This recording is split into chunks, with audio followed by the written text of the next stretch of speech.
Welcome to Flat Earth Debate Uncut and After Show. I'm your host Nathan Oakley, and if you are new to this channel, or you've not done so already, then be sure to subscribe, hit the bell notification icon and join button if you'd like to become a Nathan Oakley 1980 channel member and keep up to date with the Flat Earth Debate. If you would like to support the channel, there is a super chat that runs alongside each of these shows while they premiere, and there's also a PayPal, Patreon and crypto link in the info box below the video. Speaking of Patreon, I'm going to do a quick shout out to all of you who do support me on Patreon. So a massive shout out of thanks and appreciation to Retro Bill, More Books, Cannabear, Fibre Oats, Bogey, Michael Kahn, Rob H, Ben White, Maximum Gravy, John Kays, Patrick Gunnels, Banter, Will Brax, Mel B Styles, Troy Shuker, Hairy Blade, Mobile Max 777, Neo the One, Lost Cat FE, Rob W, Open Minded, Reese Pound, Del West Watson, Maria Neelands, Unbelievable Productions, Blue Ridge Ranger, The Real Gabster, Liam Nedrick Jr., Abraham Mohammed, Skeptic936, Life is Short, Texas Mike, and David Wayne Foster. So another massive thank you to all of you for supporting me on Patreon. Now I will hand over to whoever is in Discord and Google so you can enjoy their dulcet tones while I set up for today's live show. Excuse me. Getting coffee or are you able to talk? No, I'm all right. Okay. It seems to me that one talk I had with Virus, when he wanted to use a bubble sextant, and then we said, yeah, we know how that works. There's no problem. But what about the marine sextant that's not equipped with a bubble feature on it? And it has to use the natural horizon rather than an artificial horizon. Because all the bubble is acting as an artificial horizon. Same thing when you take the marine sextant that does not have the bubble attachment and shoot it at a pool of mercury that's on a plate or a dish, can't be agitated by wind. It's also an artificial horizon. And then you have to half the angle with that one because you're reflecting the star or sun twice. So, but both need to be level. Spirit level in the bubble sextant gives you a level. The pool of mercury has to be level, non-agitated surface. Everyone with me on this so far? Yeah, so far so good. All right. Well, it's in the name. Artificial horizon. Versus the counterpart, natural horizon. Well, when you take the marine sextant and shoot it at the natural horizon at sea from a boat or a ship, they ask you to do something that they never ask you to do with the other two.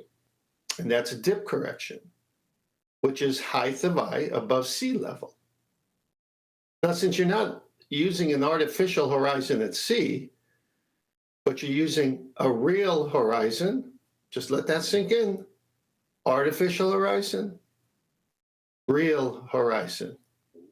They all have to work the same way in order to take the true altitude and go to the nautical almanac and see where you are in relationship to the GP of the luminary that you shot. So they all have to work the same way, except in two cases, when you can't use the natural horizon, you have to create an artificial horizon. Now, if we break down the word horizon, that's all going to be the same meaning. Artificial and natural are not the same meaning. And so the fact that when you can't use the Earth's actual horizon, you have to create it by some means of artificial, but it's got to work the same way. Everyone keeping up with me? Yeah. Yes. Okay. Well, here's artificial. Made by humans, specially in imitation of something natural. Okay, what's another one? Artificial by dictionary.com. Made by human skill, produced by humans, opposed to natural. Here's Cambridge Dictionary. Artificial. Made by people, often as a copy of something natural. Britannica, not natural or real, made, produced, or done to seem like something natural. Virus said that the bubble sextant at the eye line, horizontal, that the spirit level gives you, is a straight line all the way to the GP of the star. Well, then that's an imitation copy of what the natural is once you get your eyeball on the sea. That's correct. This is so simple. We've been trying to drive it home, and they're still saying, well, you don't have to aim at a horizon with a bubble sextant. Notice they think they're clever by using an artificial means, but at sea, no one uses a bubble sextant because the ship is tossing and turning. So that's not even in context. We're talking about the marine sextant, and whenever possible, you can shoot the natural horizon. But when you can't shoot the natural horizon, the bubble replicates or imitates the natural horizon. Still have to make one, right? That's right. But coup d'etat, at the end, they all got a minus from 90. Once they get the true altitude, you still have to minus from 90 on all three. So it is a right angle. And that's where they die. They've been dead for a while. That's all I want to share, Nathan. Very good. Anyone in Discord? There's a couple of people in there now. Yeah, I wonder what they think about as you break down their little games that they're playing with the sextant. Any comment from Discord? Well, a lot of repeat, rinse and repeat. They come with the same argument all the time. But yeah, they don't stand a chance. I mean, it's been pretty well. You guys, the other morning, was it Mitch from Australia? You and him put some real clarity on it for most people, I think. Well, for me, I mean, I pretty well understand it, I think, but. So the more resistance everywhere you look, right, on everything. So it's funny. So the more we talk about it, the more we break it down, like something I did today with artificial horizon, real horizon, the more everything fits in like a nice puzzle, is what I hear you saying. Yeah, that's what if a flat earther's interested in the argument, you put it there for him to defend pretty clearly, or all you guys. Yeah. No, I'm not expecting anybody to get the argument immediately, Steve. And even though you're a participant a lot of the time, I still wouldn't necessarily expect you to just get it. Anything that you learn new takes several times of hearing it and comprehending it to actually be able to utilise it. So it's still early gate for this argument. It's 2 or 3 months old, and the sextant argument's maybe 18 months old, and the black swan's maybe 2 and a bit years old. But I bet you could easily rattle off the black swan argument, right, a couple of years down the line. I'm not the best at repeating arguments but I could repeat. I can repeat just about all the arguments, but I'm not that good at them. That's not what I mean. I know the black. That's not what I mean. I mean, you understand the principle behind the black swan, right? Oh yeah. Right, but I bet 3 months into 2020 you didn't, and you wouldn't have been expected to. Is all I'm saying. I'm trying to. When you're like, I kind of think I get it. It's like, well, that's the best, honest way to be. Yeah, it seems to make sense. I've kind of got a fair handle on it. That's a good attitude at this stage of the race, if you will. Yeah, well, the argument. Well, go ahead. No, you finish, Steve. I mean, the arguments, right? Because remember how these guys would come in, right? And so it's so hard to learn that way, right? Because if you're trying to learn and you're listening to an argument, and so I said, oh my God, sometimes I shake my head because they argue, you know what I'm saying, about nonsense too. So now you're getting confused on their rhetoric, I guess you'd call it. Yeah, I like that balance actually. At the moment, it's maybe once or twice a week a fundy will wander on in or be enticed out of the chat skanking behaviour that they normally partake in to actually talk about whatever they're chat skanking about with us. And at that point, then you get what you've just described, which is a far more convoluted explanation, but you get to see it actually function in debate. You get to see it take somebody down, overcome their objection, whatever. Well, that mixed in with the other 3 days, maybe sometimes less, maybe sometimes more, gives people a good opportunity to hear it discussed and detailed with pictures put up and explanations given.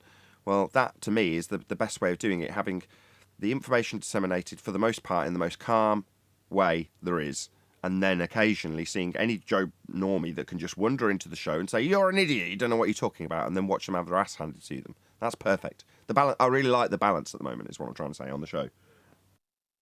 Yeah, I do I too. agree with you.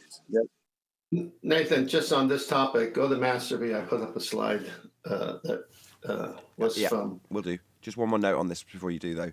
I don't want to give them any ideas, because at the moment I'm saying I like that balance, whereas obviously in the negative for us is if there's too many fundies joining in and obfuscating and talking nonsense, it's difficult to actually disseminate the information in an educational way. So, I don't want to give them any ideas. That was the note I was going to say at the end of that. Okay, Tenth, I got your first slide, I think. What was your first slide? So, no, it's just the one he faces the contradictions. It's Flatsoik's video. It's just a comment from Phil B. Okay, yeah, did you want to read it? Yeah, I do. But before that, I want to preface something. What Steve was saying. When I would go to debates on theological matters, things from the Bible, I learned a lot because both debaters were trying to be as honest as possible. And then definitions meant something, context meant something, the original language meant something, proper exegeting and hermeneutics, the steps of interpretation, how would the person in that time era regard that word? All that had to be vetted out.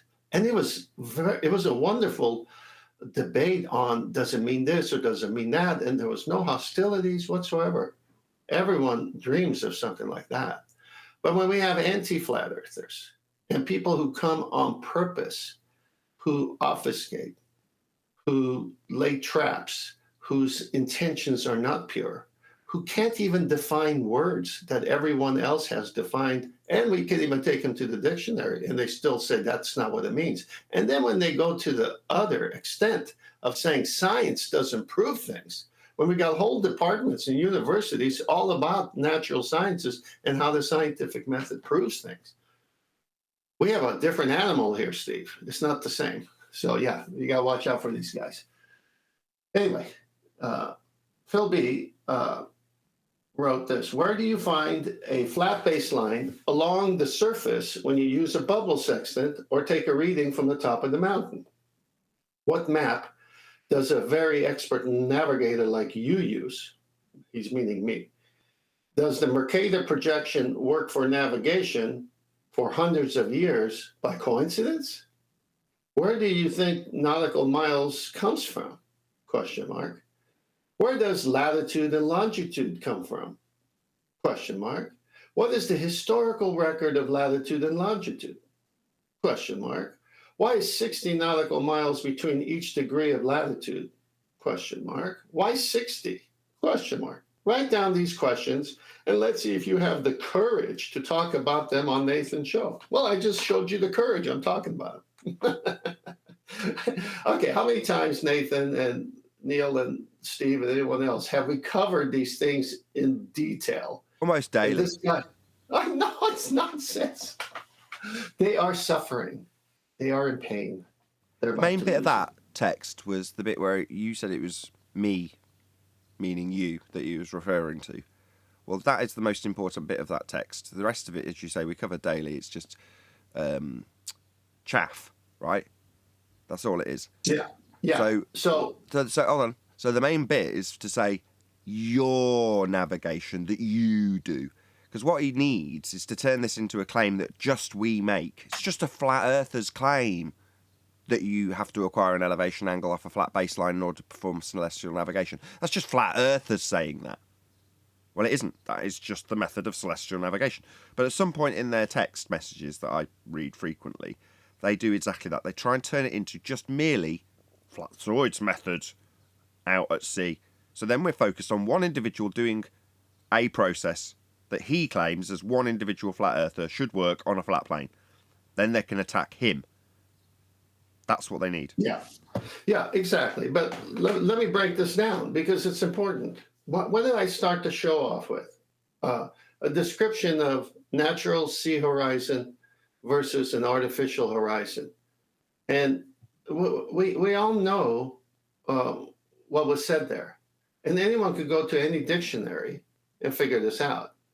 But where do you find a flat baseline along the surface when you use a bubble sextant or take a reading from the top of the mountain? Let's cover that first. Well, if you're using a bubble let's do it. sextant, you're using it parallel to the ground. That's why the GP remains at 90 degrees to the line you've drawn out with your bubble and with the ground. It's 90 degrees to both. It's parallel. That's how it functions. So it's regardless of whether or not you're in the air taking it away from the ground. When you're, Phil, aren't you supposed to be on the ground proving it's curving away from you, as opposed to getting as far away as you can from the ground to ask us how something that functionally requiring parallel lines with the ground would work if you were in the air or up a mountain? It still works. You still draw out a horizontal baseline regardless of the undulations and mountaintops that might fall upon that flat plane that you're going to be measuring. Yeah, we've got topology, Phil. Wow. Yeah, and then it reminds me of our good friend Al Baruni, who had to measure what about the mountain before he went to the top of the mountain here. You want to take that one? What was the question? Well, it says reading from top of a mountain. Okay, so what? Who went on top of the mountain and did any kind of reading? Wasn't that their Al Baruni guy? But what did he do first? Well, he needed to find measure out flat how high first. the mountain was, didn't he? He needed to establish the height of the mountain. And what do you know? He took an angle measurement, and I don't know if they claim in the story he went backwards or forwards, but got closer or further away to take a second angle measurement to do the trig to get the height. That's what he did. Off a flat plane. Yes. So, and if you were in today's time with a bubble sextant and on the mountain, the first answer suffices just as well for that. Let's take the second one. What map does a very expert navigator like you use? Okay, we kind of covered that. Does the Mercator projection work for navigation for hundreds of years by coincidence? I recall our good friend who did the CAD program with the Mercator. And what did it say there? You'll have to remind me. Okay, when Durham put the CAD computer. Right, my bad. When he tried to get an elevation angle off a curved baseline, the CAD program said does not compute. Syntax error. Does not work. Can't get an angle from a curve. You need two straight lines for that. Yeah. Brilliant. And he used the Mercator map. Well, the flat map. Yeah, Yeah. he did, yeah. If you're going to be drawing circles of equal elevation onto a map and have them be areas of equal elevation, then it's going to need to be a flat map. I did wonder why he mentioned the Mercator projection.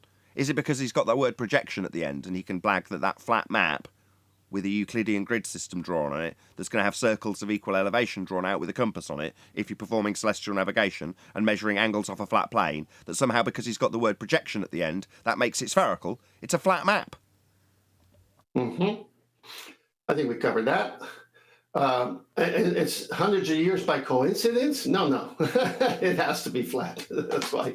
All right, here we go. Where do you think nautical miles comes from? Okay, let's go there. Where do you think nautical miles comes from?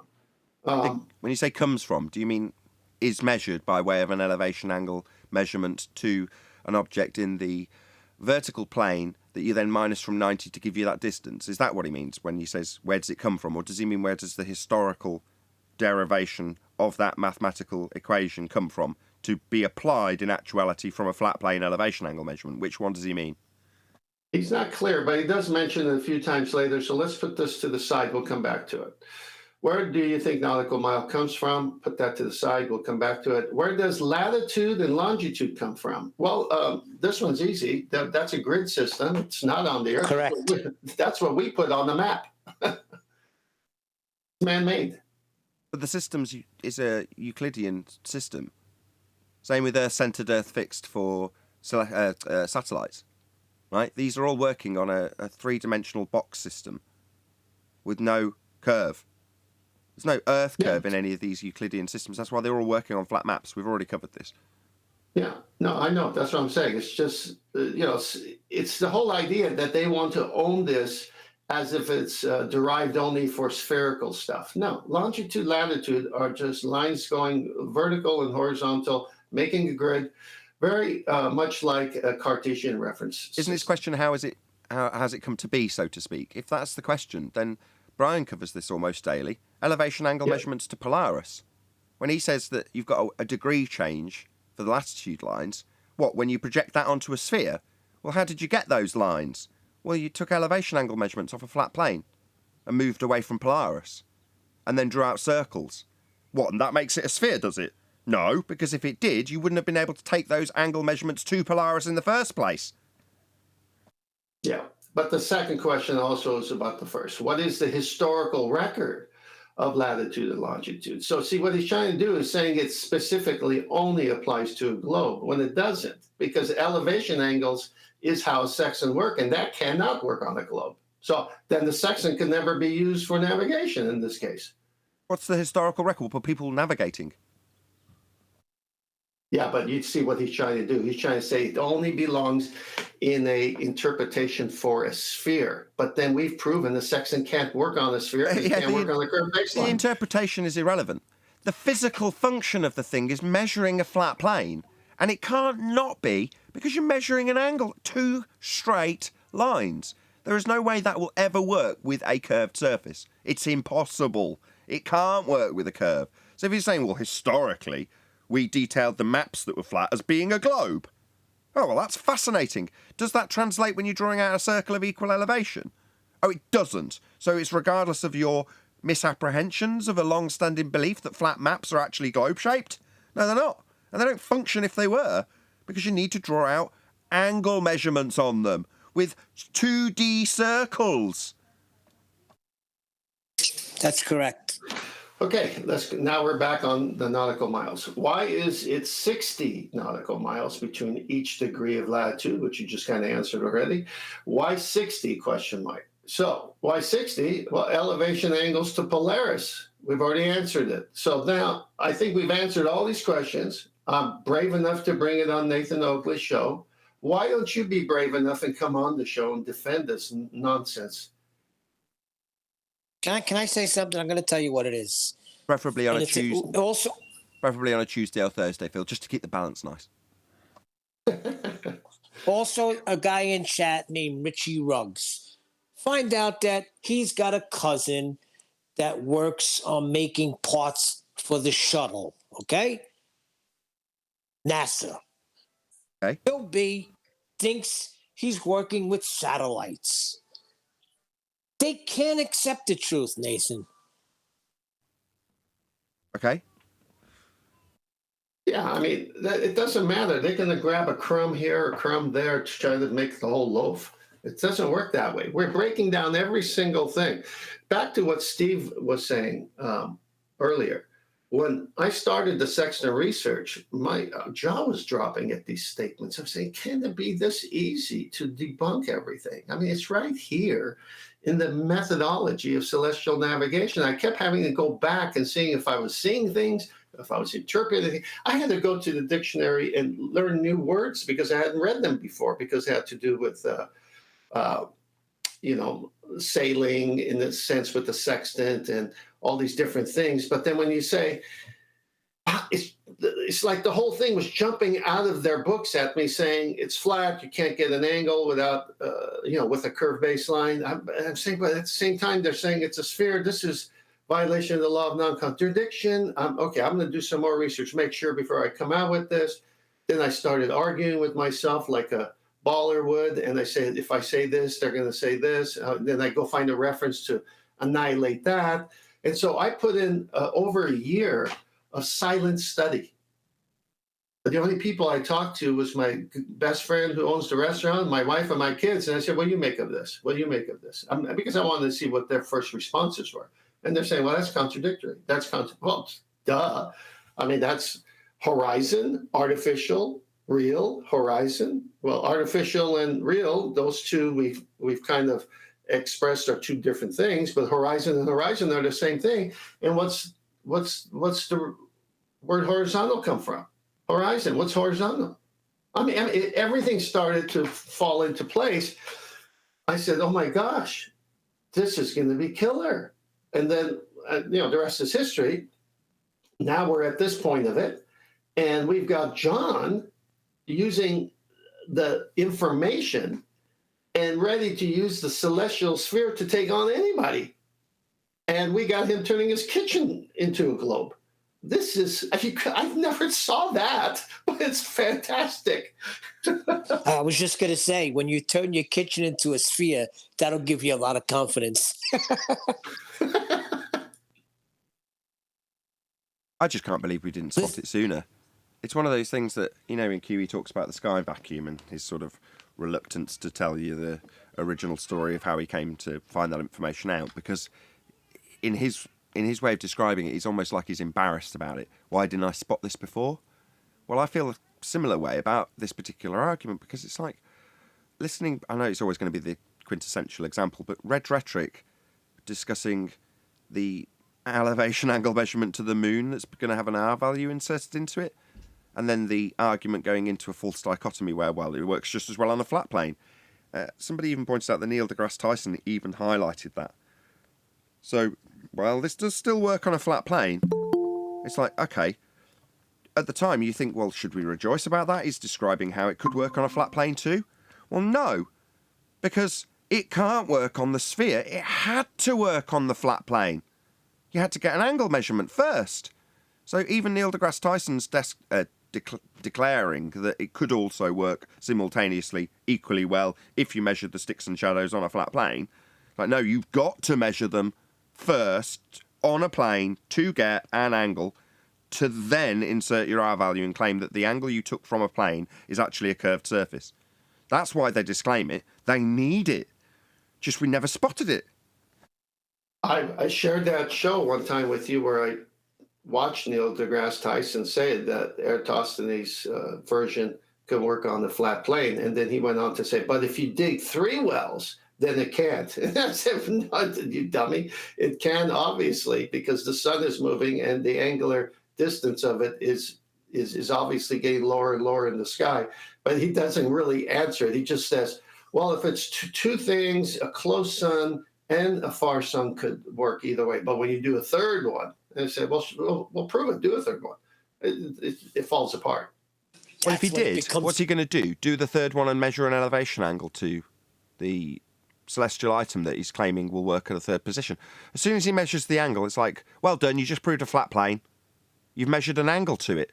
Well, what's an angle? That's 2 straight lines. You've got a baseline and a height of the item in the sky versus the baseline to give you an angle. That's a flat plane only measurement. So what, your third position's going to suddenly prove that the third angle's going to be violated by actually being curved? Absolutely preposterous. No, it can't. As soon as he draws out the third angle, he's proving a flat plane then as well. I'm sorry, Nathan. Hey, Brian, I just want to give kudos to Brian. Brian jumped all over this information, and he's brought a lot to the table with parallel zeniths versus diverging zeniths. John's jumped all over it. He's brought his kitchen, made it a sphere, and now is using the celestial sphere as a flat Earth model, which is their model. I mean, so, Brian, well done. Well, thanks a lot, Tent. I mean, if it wasn't for you bringing it to our attention so much in the first place, it wouldn't have happened. Well, I said I had to make it open source because greater minds could run with it further than mine. Well, everyone's mind working together makes everything a greater mind, because that way people can spot your mistakes and you can spot other people's mistakes, So the more people, the better, Agreed. In that situation. The Neil deGrasse Tyson thing was funny because Dave Murphy showed when he did this hour-long presentation in this high school in the UK, and he showed how Neil deGrasse Tyson's third well doesn't work for his globe, but it can work on. But if continual wells will work fine across a flat plane.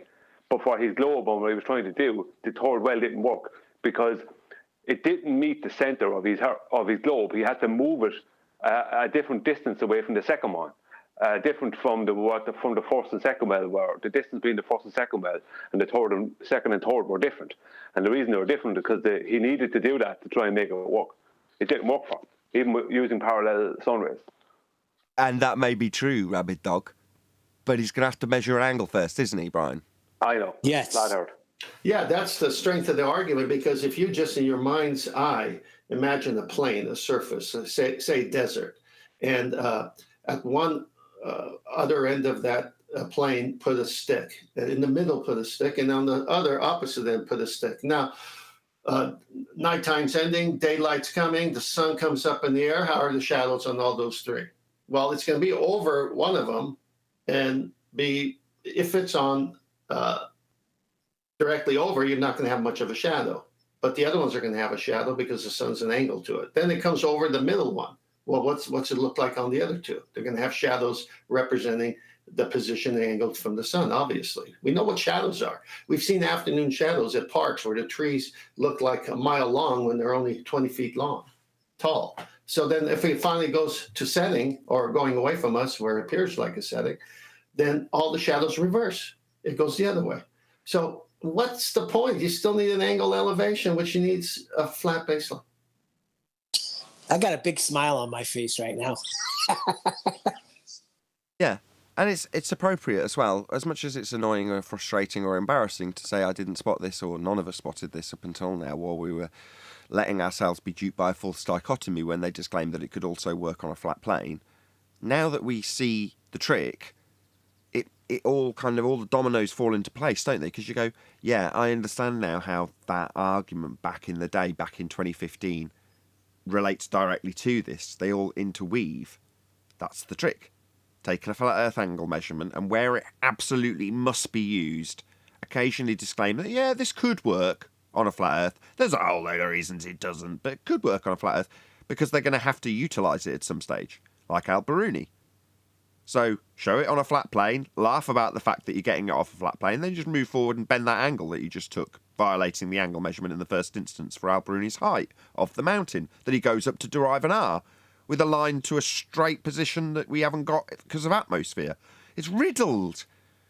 Moreover, the most important bit is that the angle that they take in the first instance can only be taken from a flat plane. That's the end of the argument. It's really simple. Yeah, you even have a guy saying to you, I'll even give you a flat Earth. Who was that guy? Conspiracy Cats. So when Conspiracy There Cats you go. started talking about optical angles, he's got to start talking about how they will work and be measured. So if they're going to be talked about at all, you've got to have a flat plane to take them from. So they, like Al-Biruni and like Aristophanes, you've got to actually have the flat plane to measure from first. So their disclaimer that, oh, well, we'll give you the flat plane to begin with, but then we obviously violate the measurement we took from that flat plane to bend the ground that was a formerly straight flat baseline to get the angle. Nathan, I put up a slide that I put up the other day. Can you go to that one in Master V right now? Sure. Before you do that, he had to give us a flat plane. He had no choice. That's right. Where's my mouse gone? There it is. Okay. Okay, so you see the slide here.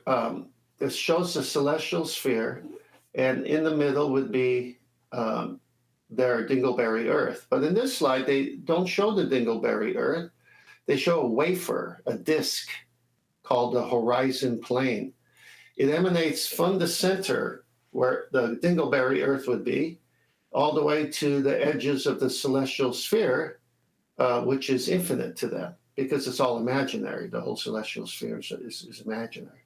So they pretty much use another globe for the globe they say is in the middle. But in this picture, I want everyone to understand what's happening.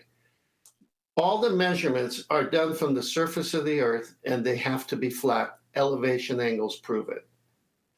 So in the Nautical Almanac, all of the measurements, they say, are derived from the center of a Dingleberry Earth, an Earth that doesn't exist in that form. But in this picture, they show how the Earth exists. It's a flat plane, and in this version, it's a disk. So we live on a disk, according to them. It's a flat plane. It's called a horizontal plane. And anywhere on this shaded disk, you can use a sextant and get an elevation angle to the stars. But the minute you put the Dingleberry Earth there, the surface curves and the sextant is inoperable. Do you see? It's from the surface is flat because we live in a flat plane. They've just taken it to the middle of something that doesn't exist, and say that's where all the measurements go, because it got you to think that you've got to do some correction from the surface to the middle when you're actually on the surface, which is a flat plane to begin with. Those son of a bitches. That's cheating, man. Well, they've got to do it somehow, Neil. We always knew it was flat, but throughout the path of this debate, we've figured out how they duped us, what they did to the maths to turn a flat plane into a spherical world. Now we know. We knew all along, we just didn't spot it. Yeah, that's what I said the other day. We know all their magic tricks now. It must be very frustrating for them. Yes. Got your protractor up. Yeah, so now just put this protractor on that wafer disk horizon plane, and all the angles work exactly the way the section says. Minus from 90 when it's directly above you. And that's the killer. How do you minus from 90 on the curved surface? This is where Brian's angle measurements to Polaris, if you move back along this line in this diagram towards the word plane from the measurement position, when you measure 1 degree change, that would mean that Polaris has fallen towards the horizon because you've backed away from it. Well, that's 1 degree for every 60 miles. Back away, it drops 1 degree. Draw a massive circle on this flat plane that you got that angle from, and there are your lines. Does that make them globe lines? No. Does that mean you can bend them into globe lines and claim that the angle you took to Polaris to get that measurement is actually a curved line? Just curve this line, right? Turn it into a sphere and say that the angle that you measured, no, it's not really 2 straight lines. Actually, it's representative of the outside edge of the tool you used to measure it. That's the curve of the Earth right there, the outside edge of this protractor. That's what they're saying. Well, notice the baseline of the protractor is 0. What is the center of Earth projected to the celestial sphere? That's the celestial equator. The equator is at 0 on the dingleberry Earth. There is no ball. It's just 180.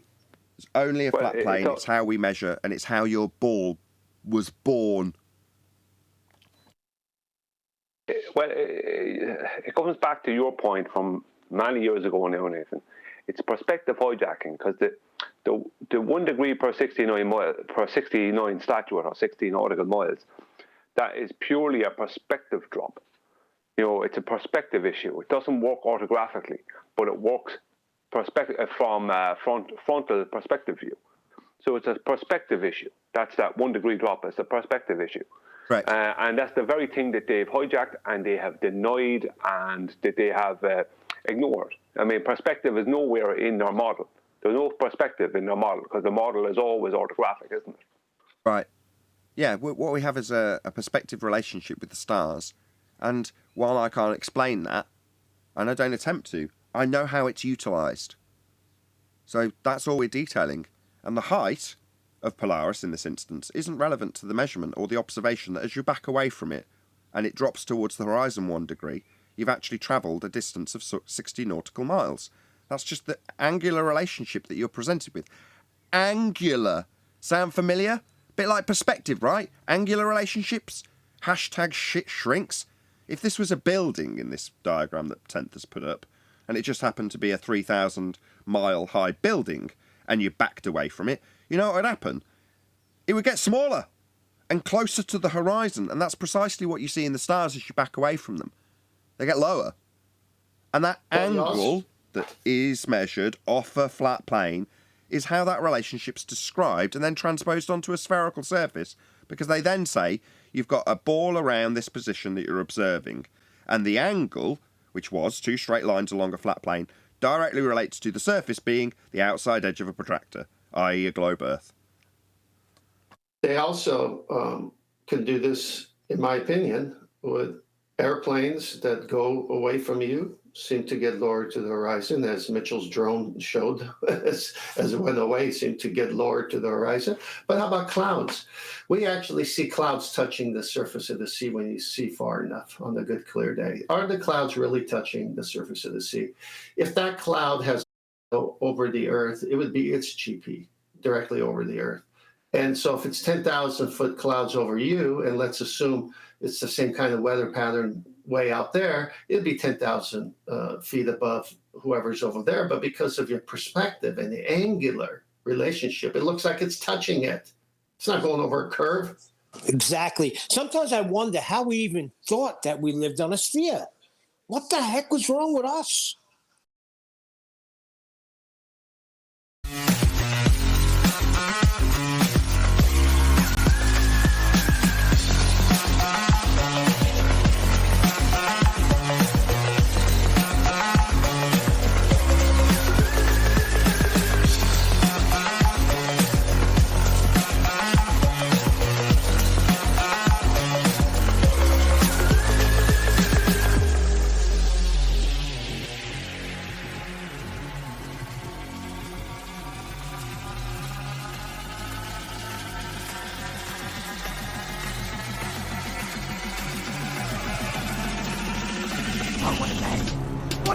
Welcome to Flat Earth Debate Live.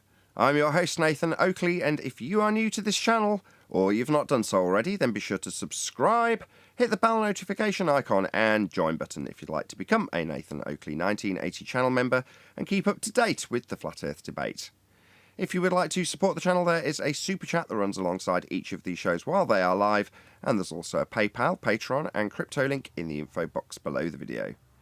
Most importantly, if you'd like to join the discussion, simply mute the page you are currently watching, then click the link in the info box below this video to join the panel and express your views on the nature of Earth. If you do join, please don't swear.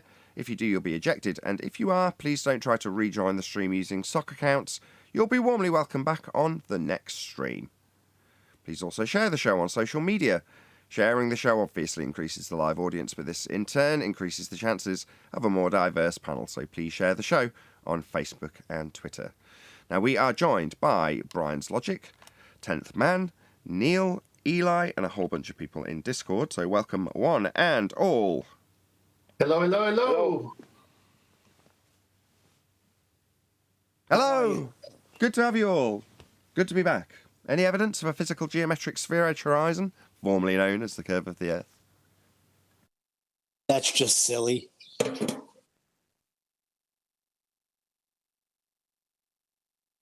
None that I'm aware of. If there was a curve of the Earth, it'd be noticeable. We don't ever see it. And then when we take it to their math of a radius of 3959, now we can figure out at different observation heights where that curve should start beginning, so that if they want to tell us it blocks the bottoms of boats and buildings, it would have to start there and no other place, because it must be a physical thing. And sure enough, when we do that with the black swan and other black swans, it's way beyond the geometric limitations of a curve with a radius of 3959. So the Earth can't be a curved ball just by their own means of measurement. Well, at one time we all believed that the horizon was Earth curve. It's where it all starts, at the horizon.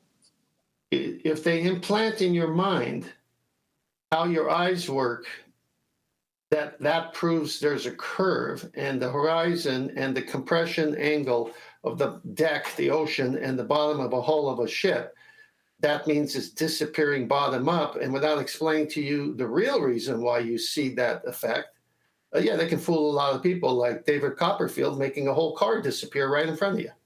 Shout out to Sensual Goat, our resident leaflet dropper, for hitting the super chat. Really appreciate the support. Thank you very much indeed for the super chat. Well, if we go back to mid-2016, they were still claiming, until mid-2016, so that's 2015 into mid-2016, they were all claiming that inferior mirage was our curve. They were claiming that inferior mirage was the geometric horizon, basically. This is what they were claiming. Until it was pointed out that it was just inferior mirage. Boy Ranty, if I remember correctly, he was doing a lot of long-range observations there back at that time. You know, but this geometric horizon of theirs, it seems to switch what it is. You know, they come up with it being this thing, and that's debunked. Then this other thing, and that's debunked. Then this other thing, and that's debunked throughout the years. And now it can't be seen at all. You know, that's where we've gotten to now. Oh no, you can't see that at all. Yes, there was a load of things that were supposedly the geometric horizon for 6 years previous to that, from 2015 until 5 years until 2020. So for 5 years, there was a load of different things that was the geometric horizon blocking boats and buildings at a distance. But then in 2020, no, you can't see that at all. So it's pathetic, really. Hello. Hey, Arwen. You Any evidence of the R value, Earth radius? No, they have to calculate the joule radii from elevation angles to Polaris. They need to match what we see in the sky. They need to match that, and that starts with the celestial sphere model, which requires a vast horizontal plane to take the angles that necessary to this perspective-driven celestial sphere model. Covered this in the pre-show, which gives me a nice opportunity to shout out my second channel and to become a member if you want to see these shows early. So most of the pre-show was taken up with us discussing exactly this off the back of a Professor Phil Bell comment. So he's asked, I think it was Flatsoid, in one of his comments to cover a certain series of questions about celestial navigation, stuff that we cover daily. I'm not even joking. But we went through it one by one. One of the specifics was, where do you get the 60 miles from? Well, you get it from a flat plane elevation angle measurement to Polaris, as just detailed by Brian and covered extensively in the pre-show. So subscribe today if you don't want to spend any money, which is perfectly understandable, to my second channel, which is just called Nathan Oakley. And almost every day there'll be an uncut and after show that comes out that is the pre-show that runs before we go live, and the after show, which is typically where there's a lot more that kicks off. If there's going to be anybody that's a bit more bashful about coming in while we're live, they'll come in on the after show, and that typically is what turns into trimmed videos for you to comment on below. So subscribe to that second channel, or if you want to become a Nathan Oakley 1980 member, you get them immediately or as soon as they finish recording. So they'll come out on Nathan Oakley 1980 channel as soon as they're finished. So become a member and you get to see them immediately, or you can wait 2 or 3, maybe 4 more days sometimes, and you can watch them for free on the second channel. So subscribe today. Hey, it's that constant repeating of these arguments and these proofs that make it stick in your mind, because you'll start talking about something and ask a question and I'll know it. It's because you're constantly going over it. That's the key thing. That's one of the compliments I got from Russian Vid, so I will get back in touch with and arrange to do a show with. Just sod's law at almost identical times, because I'm going back and forth between the two of them, trying to stay out of whatever tete-a-tete they're having. And, they're both saying, come on and disseminate some information to my audience, which I'll have to do probably within a few days of each other. But there we go, that's just the way things work out occasionally. But that was one of the compliments I got from Russian Vids in the very short bit of his video that I did watch on Dave, where he was basically saying exactly that. If anyone comes to these videos, he's talking about himself and says, this is repetitive, I've seen this before. It's like, well, yeah, you've got to get some groundwork. You've got to get a good understanding of the foundation that's come from 7 years of research for a lot of us who are in this discussion. And if you don't get a good foundation to that stuff, you're never going to really be able to advance into the more advanced arguments that we deal with here at the tip of the spear. So hence things like housekeeping are absolutely necessary. And yeah, if you're a familiar flat earther and you've come in before and you're like, oh, are you doing this again? Yeah, we are. And we will continue to do it as long as the show runs, because I want people to come in and get a good grasp of the basics of the arguments. And that's what housekeeping covers. Shout out to Titan Long. He says, I hope your daughter and family as a whole are doing well. Thank you for your work and the panel as well. Well, thank you very much indeed, Titan Long. Yeah, things are doing well. If you caught my update on Clover, she hasn't had a seizure for a very long time, and then she had 2 massive ones. One after the next, and it's just terrifying. Rushing kids into hospital with their eyes rolling in their heads and foaming at the mouth and stuff isn't really what you want to spending your time doing with your kids, as much as I laugh in terror. But there we go. That's thank you for the super chat. I really appreciate the sentiment and all the kind words, by the way, for everyone who left a comment on that video, including a couple of detractors. Mr. Sensible, thank you for your comment. I still think you can rot in hell. But nevertheless, thank you to all the people who did leave nice sentiments on those videos, because it is scary and it's nice to have a community of supporting people that say, we understand, I've been through this with my cousin, I've been through this with my son. Have you tried this? Have you tried that? I am so grateful to you all. In fact, that's what got me through the day yesterday. All the supportive comments from people who watch and subscribe to this show. Totally unrelated, it's just a personal issue. And sorry to take 5 minutes of it for anybody who doesn't know what the hell I'm talking about right now, but if you're a long-time subscriber, you'll know what I'm talking about. My daughter's got a medical issue. I don't know what it is, neither does my wife or the doctors. It's just terrifying. Anyway, enough about that. Any evidence, scientific or otherwise, for gravity? Before you go on, Nathan, just before you go on to gravity, sorry, just on the Professor Phil point.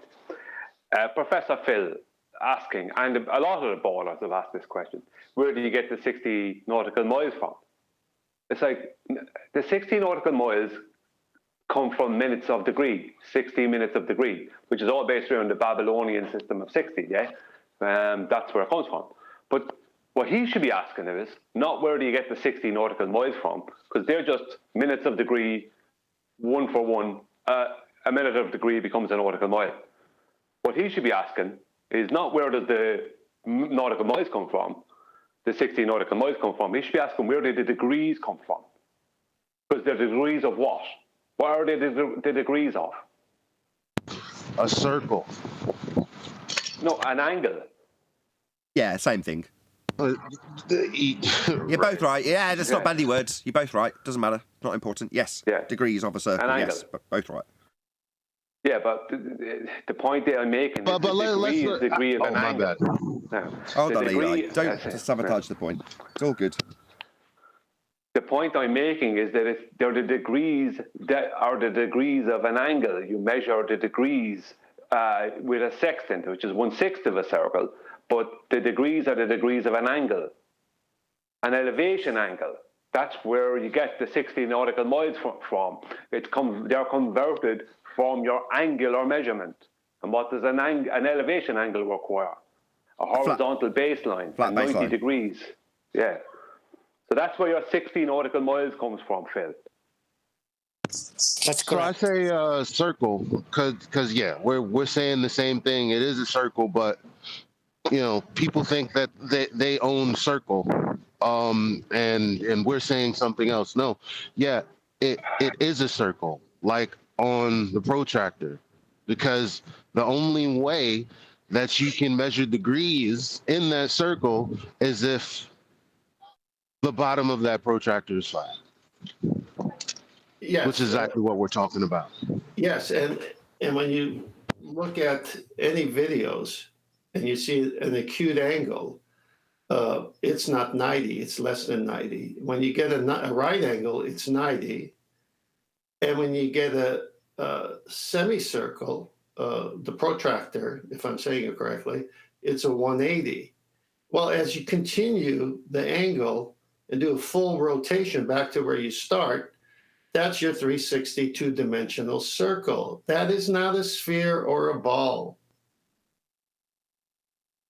Yep, that's how the magic trick works. Well, Go on, AI Overlord. let's be clear, it's not as simple as that. Their point of origin is their observation point, right? That's where they get the information from. They then must imagine that the observation point is the center of the circle that's in a different location, which they equate to the center of the Earth, which it only exists in their model. It's the center of the celestial sphere. So they have to make another jump of logic. Yes. So for I was just about to do this, but I don't think I can do it while we're live quick enough. But I'll just try and describe what you're describing.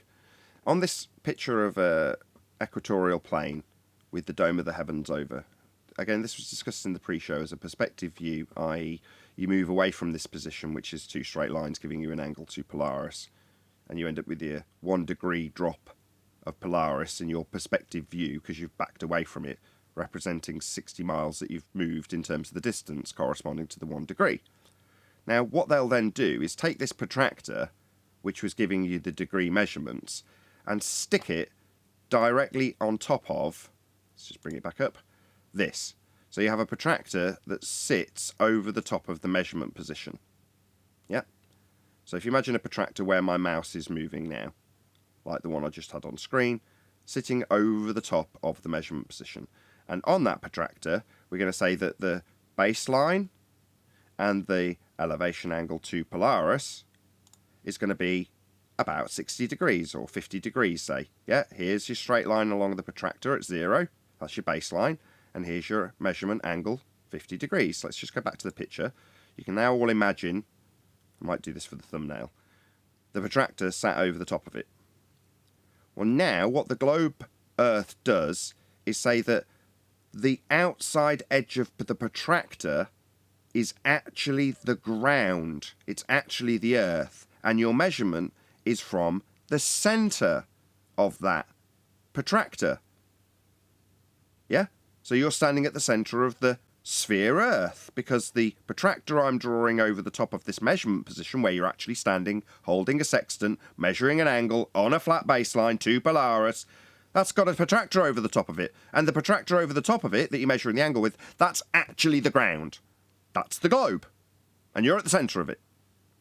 But it's just in this diagram, very useful, from 10th Man, it doesn't have the globe depicted. Now, there's plenty of other ones that do have the globe presented on this diagram, but this one just happens to not have the globe, so that you can obviously realise that even though you're taking the measurement from a plane that they're describing that you're standing on, there's a picture of a globe in it. Therefore, obviously, you're still on a globe. But it's not, it's just the protractor. The globe is just the representation of the protractor sat on the plane measuring the angle to Polaris in this diagram. That's all it is.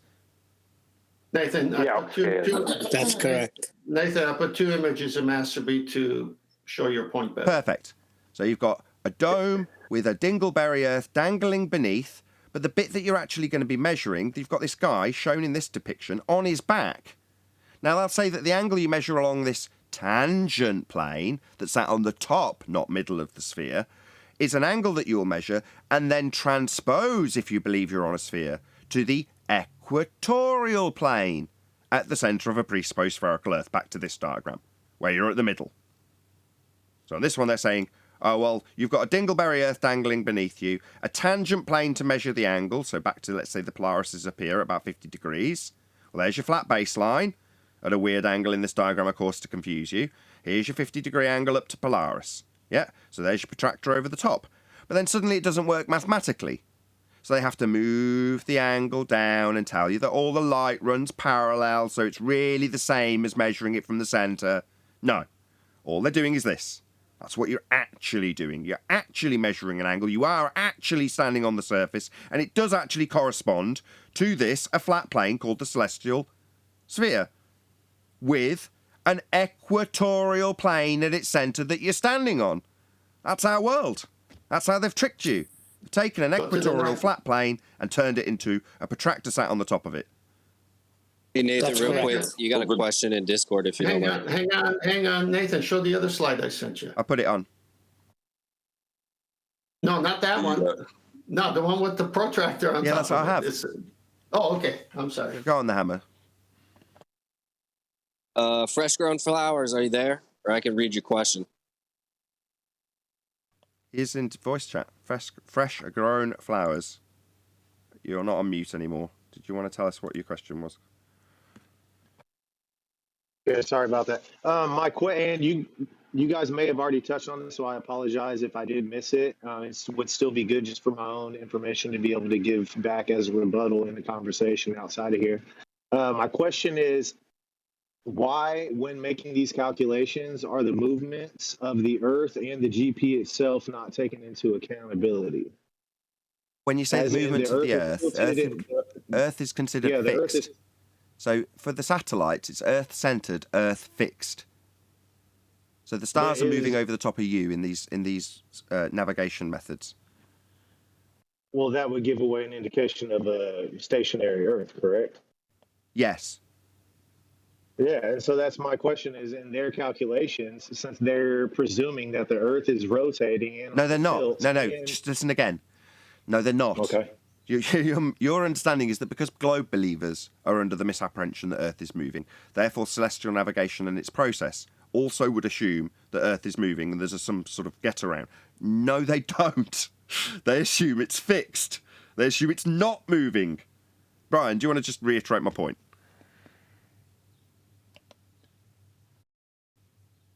Oh yes, to be sure. I just had to be phoning me pocket. I wasn't expecting you to call me. They have to assume that the Earth is a fixed plane to do what they do. So regardless of what they believe, every navigator will learn to use the sextant pre-assume that the Earth was a fixed plane and not a rotating globe. There's no other way for it to work. Precisely. So their entire process itself is a fallacy. Well, yeah, not a fallacy, a violation of the actual process that's being performed. So they are actually measuring it flat, and they are actually taking it to be stationary. That's facts. Correct. Okay, thank you. Also, when I they draw appreciate in you guys. the dingleberry, the globers draw the dingleberry under the celestial sphere. That's a contradiction to that model. Yes. Do you want to expand on that, John? Well, it's a plane in the center of a celestial sphere. Planes don't have tangents. You can't draw a tangent to a plane. So they add a ball underneath it, which violates the model. You wouldn't be able to get the measurements if that were true. Well, at that point, you're no longer measuring the surface of a sphere. What this guy's doing on his back is utilising this tangent plane, right? Well, he's not using the sphere then, is he? So when they argue about how, oh, well, it's really easy for us to get a flat plane from a sphere. Here you go. Here it is on screen. You'll see this, ladies and gentlemen, on screen. This is a flat plane on a sphere. Really easy to do that. Oh, yeah. Shouldn't you be measuring the curved surface and proving how it's curved and used curved? Rather than slapping a great big flat plane on the top of it and say, there you go, done. Easy to get a flat plane to measure and navigate along from a sphere. Well, why don't you just measure the sphere? That's what I'm saying. Why do they keep measuring flat Earth? Why don't they give us a sphere measurement? Why do they keep proving our points? They Well, must be in nuts. Go on, Brian. geodetic survey. Go on, Brian. I want to keep. That's what I heard. Go. Yeah, what they do is the globe is a series of hijackings. So they have to hijack real world things and then make them into a globe. There's no other way to do it because the globe doesn't exist. So they have to use a tangent plane, which is the hijacking of geometry, to within their model to create the angles that they need. They need to change the angle to another horizontal plane in the center of their globe. So they never use a curved surface. They, like, the fact that they're using a tangent plane and using an equatorial plane proves that the process can never be done on a curved surface. It's an admittance from them. So they can't do it any other way but treating the Earth as horizontal and stationary. That's the only way they can do this. And that's why they're all going nuts. Yeah. Yeah. Well, what I was saying, this geodetic surveyors use the celestial sphere model too, but they assume that circle around you on that plane is a point of tangency, right? But it's not. It's a flat plane. Well, they're drawing out a tangent plane, so when they're building or measuring or deriving disco ball Earth, one of the disco ball platforms is a flat plane, again with a dingleberry Earth dangling below it. But what they're measuring out and utilising is a flat plane. No, well, yeah, that's what they're doing, but they're not putting a dingleberry underneath it. They're assuming a dingleberry underneath. That's what I meant. They're measuring. That's what I meant. Nathan, the horizon. Go on, John. I was going to say the horizon, when geodetic surveyors use it, is the point where the celestial sphere touches the Earth. They don't add in a dingleberry. They just assert that that's a tangent plane. My bad. I'm confusing my tangents. So Brian points this out when he's talking about an argument after the fact when they've already acquired an elevation angle measurement from a flat plane in terms of dip angle, not a thing that you can reference, correction, actually height of eye correction or dip correction. Well, height of eye correction for them requires that they have two horizons. A celestial plane, or I forget what they call it when it's just a horizontal line from their eye, like the bubble sextant, and a geometric horizon. They've got two. That's called the sensible horizon. Sensible. Or the astronomical. No, that was the one I was thinking of. The astronomical horizon. That's the one. So you've got an astronomical horizon. What's that? Well, it's the flat plane you're really going to be measuring. And you can just use the horizon for that, right? Just need to do a bit of correction depending on how high you are. But nevertheless, regardless, you can draw out this astronomical horizon. Well, we've only got one horizon. And for the correction to make sense for them, they must then have a physical, geometric, sphere edge horizon with a straight line to it to make it a tangent. What is it? No Atmo Day. What is it? 2017? No, it's even worse than that. They use two tangents. What they do is they create a tangent directly underneath their feet, whether it be at the water or on the earth. And then they create another tangent that will be going from their eye line to their geometric horizon. Perfect. That's two tangents. That's exactly what I was trying to drive at, and I lost my track. But that was what I brought you in to say. Exactly that, Brian. What they're doing with your astronomical horizon and your geometric horizon is they're drawing out two tangents. One that's just, as Kumavirus would say, just a tangent from my feet. I just decided that from my feet in all directions, no longer the normal globe Earth. I'm going to claim that from every direction from my feet, it's falling away at 8 inches per mile squared. No. From this point, because we're measuring angles to stuff in the sky, I can imagine a flat plane in all directions. Really easy. Right? That's what they're telling us at the moment. If you listen to the debate, you'll hear them. Oh, really easy. I just draw a flat plane from here to wherever, as far as I like, infinite distance away. Like, let me get it right. You, the globe-believing Muppet, is telling me how I and you, because it's celestial navigation, it's the only way it's done, can draw out an infinitely flat plane in all directions. What happened to you arguing about it falling away at 8 inches per mile squared, Fundy? You're going to argue with me how flat you can make it? Yeah. That's because it needs to be. But that's one tangent. From your feet in all directions, flat plane. That's what the fundies on the globe side tell us. Also, a second tangential plane derived from a geometric horizon with a straight line to it in no Atmo Day. Something they can never achieve, only exists in the maths and wouldn't ever expect it to be seen. But it needs to be seen to be corrected from, according to this dip angle correction that they bastardise, when in fact it's a high of eye correction, to bring you parallel with the surface of a flat plane. That's what it actually does. Yeah, but they're putting an orthographic view, right? The celestial sphere is already an orthographic view. They're taking that, bastardizing it again into orthographic view, and then violating the tenets of that model. Right, can't have the angle if it's curved. Exactly. 100 people watching? Woo-hoo-hoo! The only reason there's 100 people watching is because all the people who regularly watch the show also share the show. So first of all, a very warm welcome if you have just joined us. But there's a good chance you've only joined us because somebody has shared the show with you. So please share the show. Smash that share button. Let everybody know. If you haven't got a share facility because you've been banned, which is what I hear a lot, you've got a window. Just open it and go, "Oi! Flat Earth Debates on live on YouTube right now." Someone will tune in. Nathan, I put a reference, a citation for the Earth being motionless and the stars moving. Navigation. Show that from the Yeah, I got it up. Go ahead.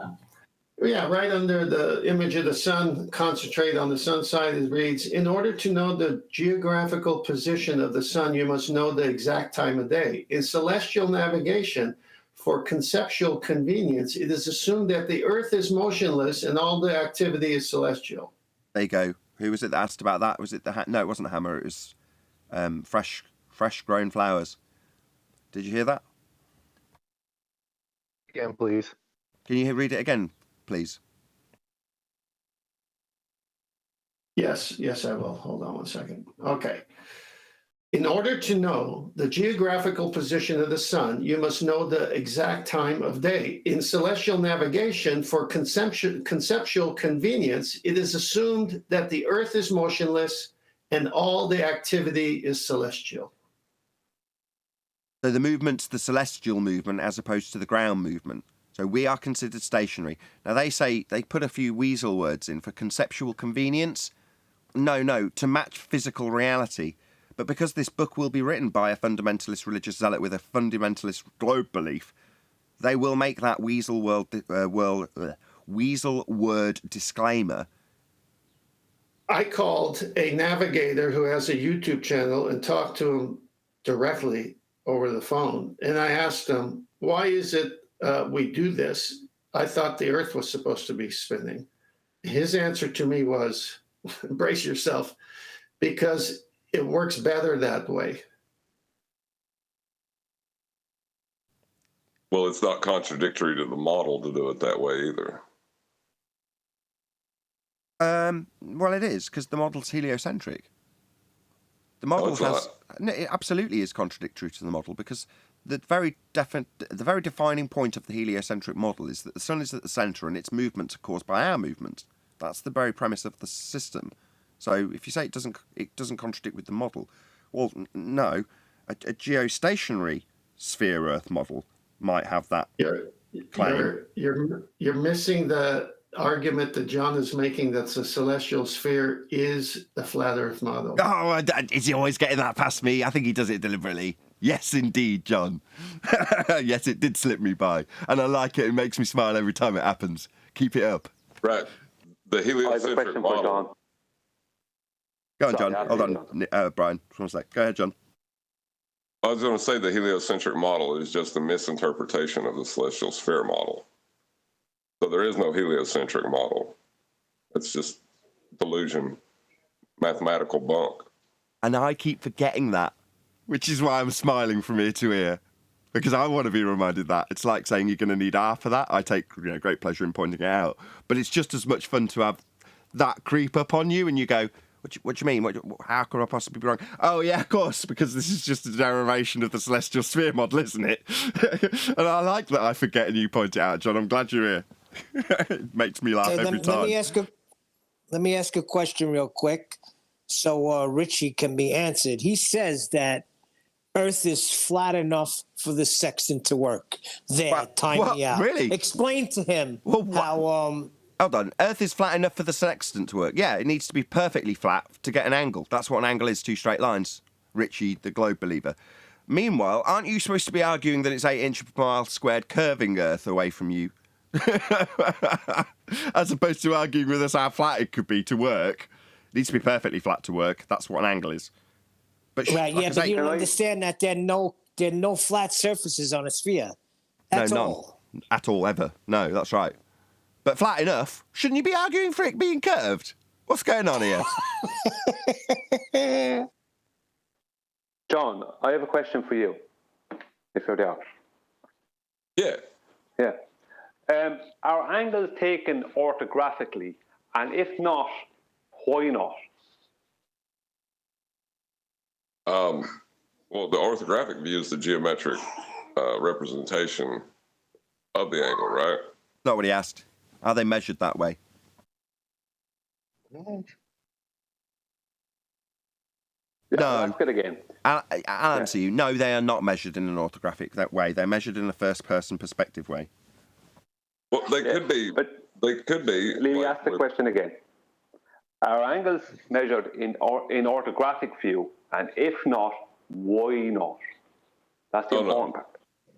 Yeah, okay, I see the tricky question. Yeah, because they're not measured in orthographic. The only angles you can measure in an orthographic view are drawings, not the real world. Correct.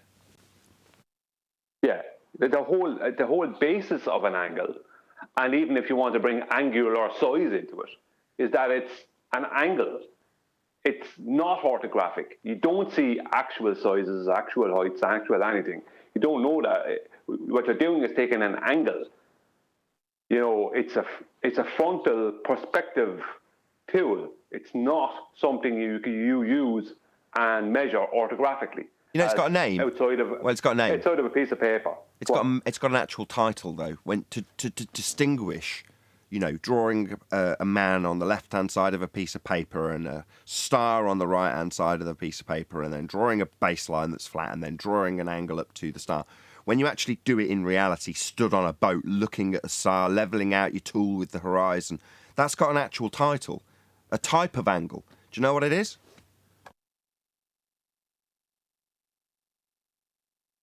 It's called an elevation angle.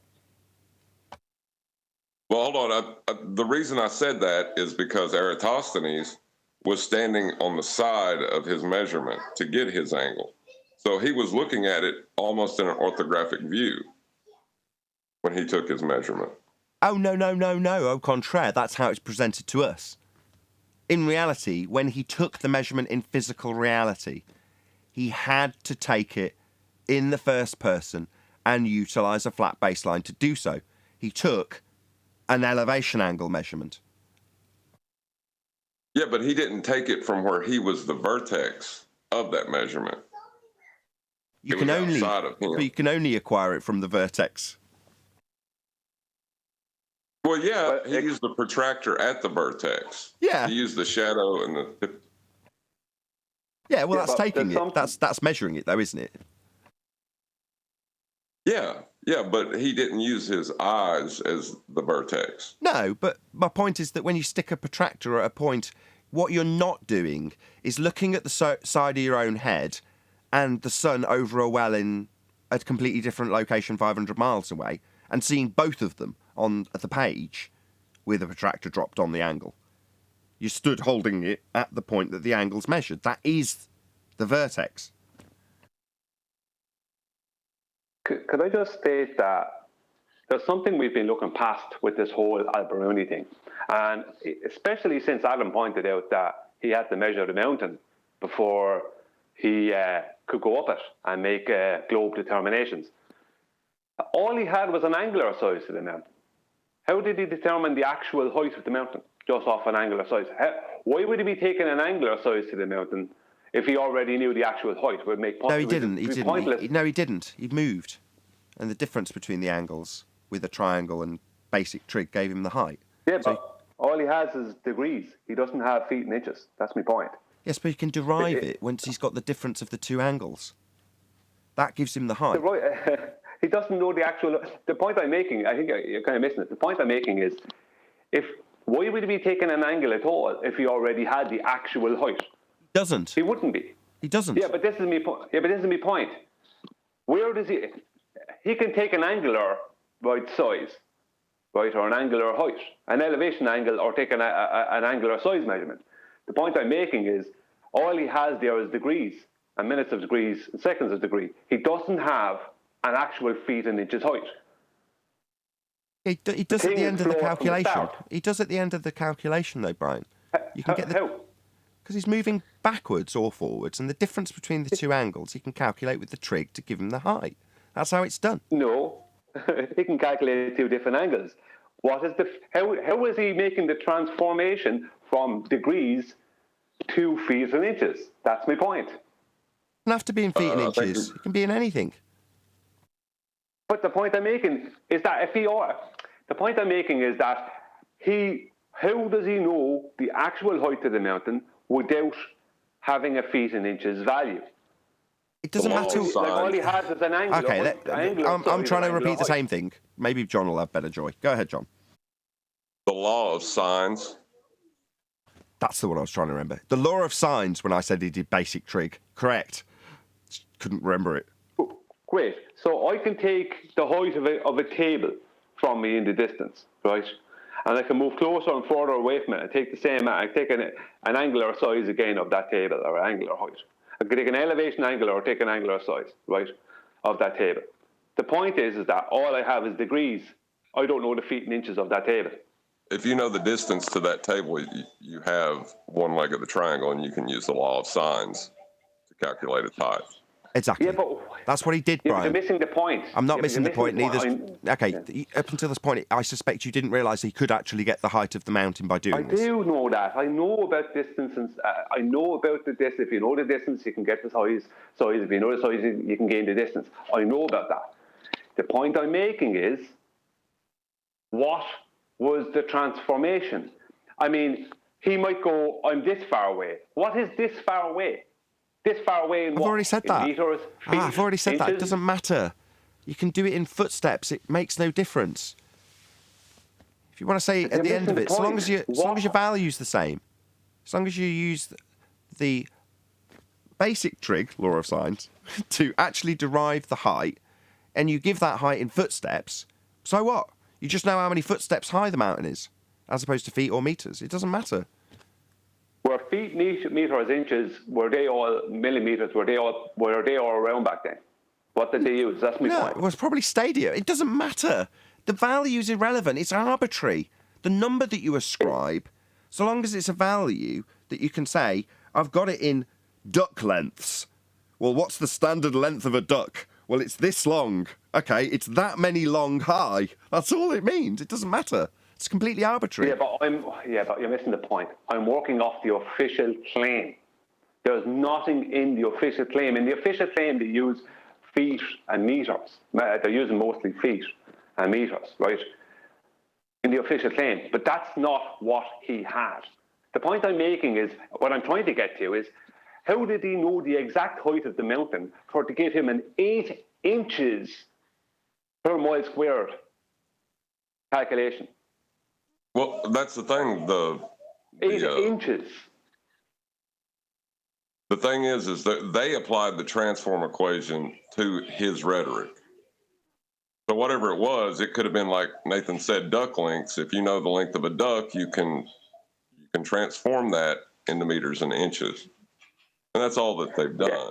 But I'm looking to find out what it was he used, because in the official claim, he just used degrees. So if I say stadia, will that make you happy? I don't know, I'm just guessing. But do you know he used stadia? The point then... No, not only do I not know he didn't use stadia, I also don't think this person existed, Brian. I think it's just a story. That's my point. That's what I'm trying to get to. Oh. You're missing the nuance. That's changed things totally. Right, everyone get off Brian's back. You're missing the nuance here, if that's the right word, the right term for it. The point I'm making is the story is flawed from the beginning. It's missing crucial information. To get this 8 inches per mile squared, he wouldn't have been using inches. I don't think inches were a thing. Gotcha. Well, by that token, then, it's useful that both myself and John interrupted you and tried to correct you, because what you're putting out there is you will fill in the blanks of this very sketchy, holy story when there's bits missing. For instance, well, what value did he use to measure? Now, I'm not necessarily saying it's as important as perhaps you're laying weight to, but by the same token, you're saying, well, that's just a hole in the story. And what you've done cognitively is just gone, well, it don't matter, maybe he did it in ducks. It was like, well, was ducks an actual value used by Al-Biruni back in the day? Now, I'm sure somebody will dig out the ancient narrative for what values were used back in the day, Brian. But your point still stands, and I get where you're going now. You know, there's, I'm sure, plenty of other... Dave, as we talked about him earlier, Dave Murphy, right? Allegedly Dave. He points out, how did he communicate with them? How did he get this information back and forth? What were they doing? How does he know that it's over the well? You know, does he have someone on camelback going back and forth? Has he got a pager, fax machine? What's he doing? How's he communicating? Well, my point being is even worse than that, because the thing about it is that whatever he used, we don't even know what stadia transforms as. It's a constant argument about what stadia transforms as into feet, inches, miles, whatever.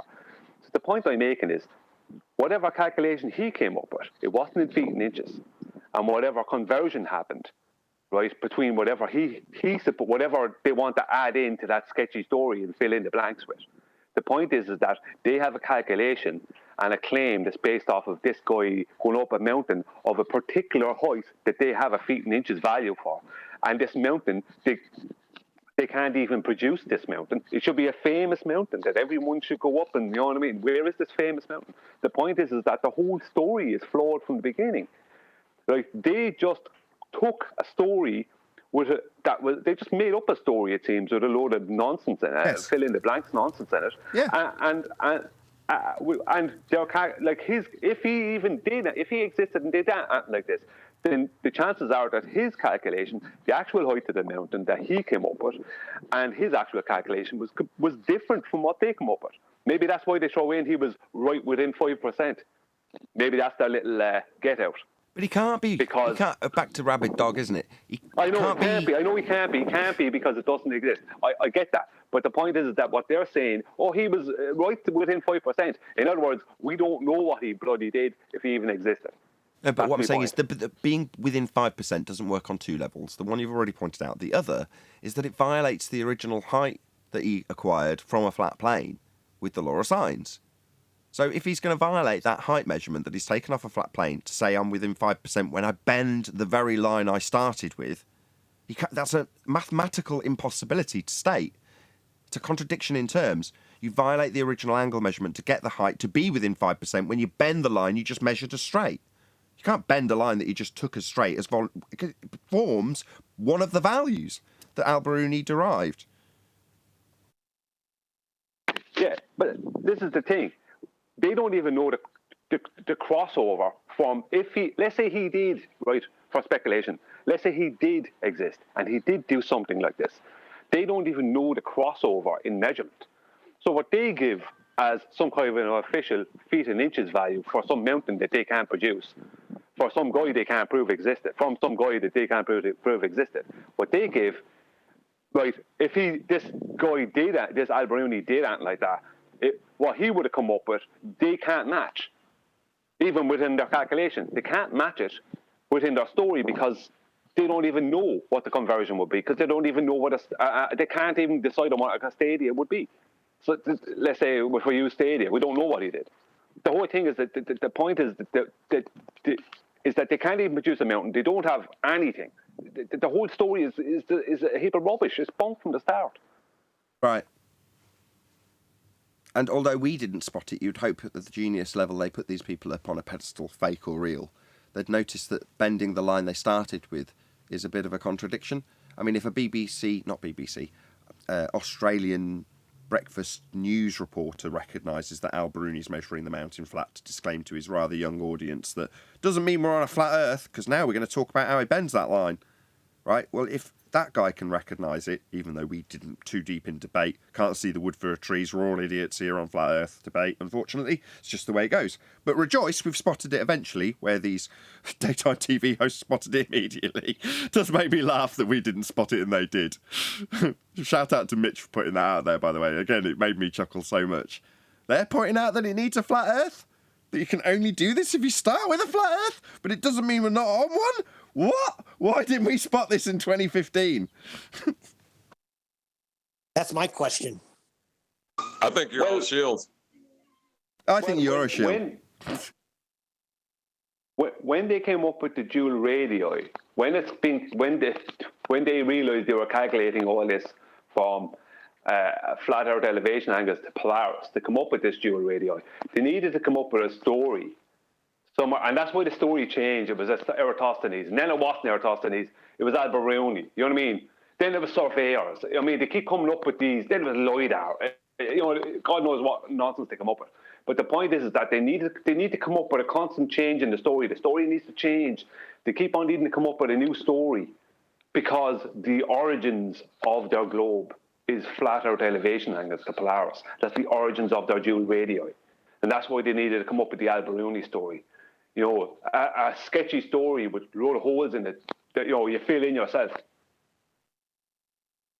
And also proves a flat plane. Useful story. It's still, yeah. I like the Al-Biruni story now. I say give it to them. Granted, all is true. Why not? It helps our point. Yeah. But that's why I think they threw in the 5% thing, because they knew they couldn't do a conversion with their feet and inches claim from whatever Al-Biruni supposedly used, because they knew they didn't have a correct value transformation. So they threw in, he was within 5%. In other words, we don't know what he would have used because we don't even know what a stadia is. You understand? That's where it's a little weasel. A little weasel add-on. You remember I said there's 10,000 different ways to destroy using celestial navigation. John has narrowed that down to one. And it's obviously connected to the elevation angle. But the celestial sphere, now I want John to say it again. That's their imaginary celestial sphere where the stars are at infinite distance inside of another globe that we, the Dingleberry Earth, is inside of that globe. Now, that's what they have, just like all the documentation on what an angle measurement is, elevation angle, using the horizon. We have all that. We've been through all that. But where John is taking this argument is saying, give them everything they want, and I'm going to let John summarize it. Well, yeah, that was the stipulations of my debate. You know, they can choose the topic, they can choose the moderator, they can choose where it happens, they can get as many friends as they want to come, they can do whatever they want. You can even pick his model for him. Right, you have to choose a model, and you can even pick mine, right? And you know, on top of that, I could limit my responses to 2 statements and still win the debate. And those statements would be? That violates the celestial sphere model, or you need a flat plane for that. I love it. It has boiled down to just those 2 statements, though. It used to be you need half of that. Well, no, that doesn't stand anymore. It's amazing how these arguments get revised so quickly. How strong an argument I thought that used to be. Well, no, you'll need half of that as a response from a flat earther. No, you'll need a flat plane to get it.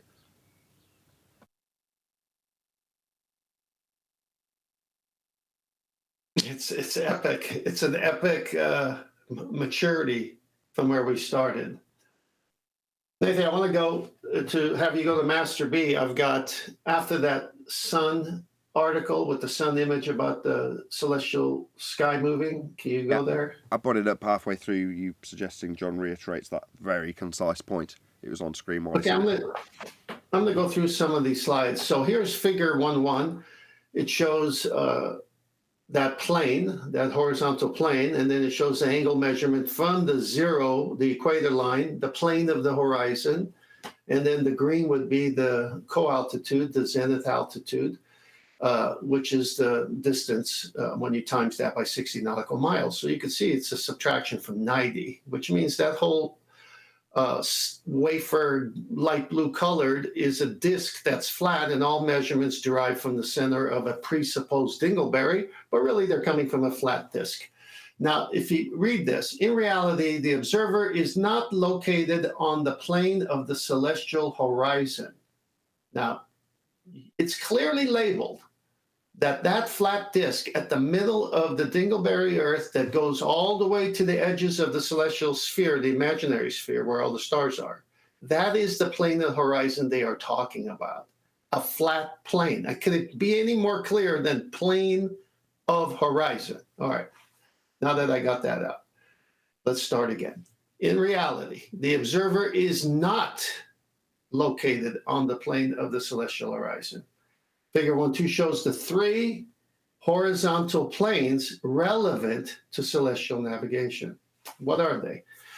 Based on their dingleberry Earth, because now it's just showing the Earth in this lower image, you have the observer's eye, which is either the sensible horizon or astronomical horizon. They got many names.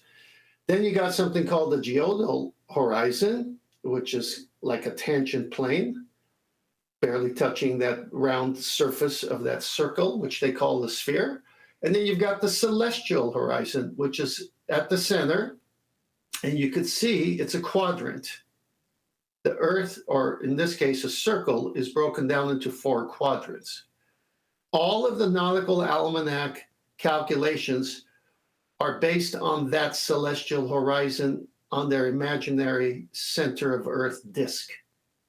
That's where they say you have to get it from. But really, it's happening from the surface of a flat plane that we dwell upon. But they trick people with this. So let's read that last bottom paragraph. The celestial horizon is the horizontal plane passing through the center of the Earth, which coincides with the center of the celestial sphere. So basically, one big wafer going through the center of their presupposed globe all the way to the edges of the celestial sphere. That's imaginary. The geoidal horizon is the horizontal plane tangent to the Earth at the observer's position. The sensible horizon is the horizontal plane passing through the observer's eye. These 3 planes are parallel to each other.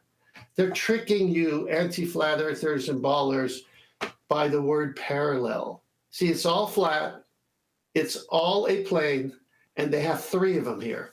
Which one do they derive their calculations for celestial navigation? They all say the one at the center.